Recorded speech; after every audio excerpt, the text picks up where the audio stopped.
అందరికీ నమస్కారం అండి.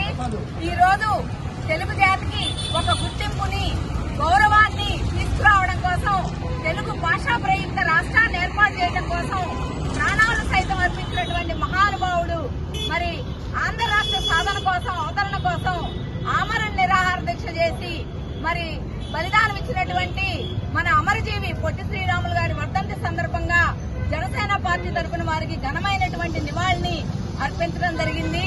ముఖ్యంగా ఈ రోజు తెలుగు వారికి ఉన్నటువంటి గుర్తింపు ఆయన ప్రాణ త్యాగం అనే విషయాన్ని ప్రతి తెలుగువాడు గుర్తుంచుకోవాలని, మరి అంతేకాకుండా వారు హరిజనావతరణ కోసం స్వాతంత్ర సమర పోరాటంలో కూడా పాలుపంచుకొని ఎంతగానో పోరాడినటువంటి వ్యక్తి మన పొట్టి శ్రీరాములు గారు.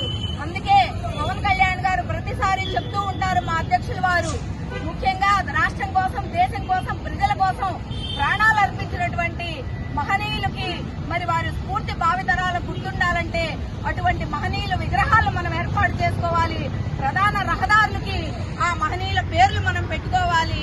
అంతేకాదు ప్రజా సంక్షేమ పథకాలకు కూడా ఇటువంటి ప్రాణత్యాగం చేసినటువంటి మహనీయుల పేర్లు పెడితే ఇదే వారికి మనం ఇచ్చేటువంటి ఘనమైన నివాళి.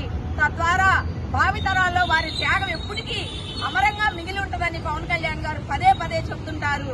కాబట్టి మరొక్కసారి మరి పొట్టి శ్రీరాములు గారి వర్ధంతి సందర్భంగా వారికి నర్సరావుపేట జనసేన పార్టీ తరఫున ప్రజలందరూ ధన్యవాదాలు అర్పించుకుంటూ పొట్టి శ్రీరాములు గారు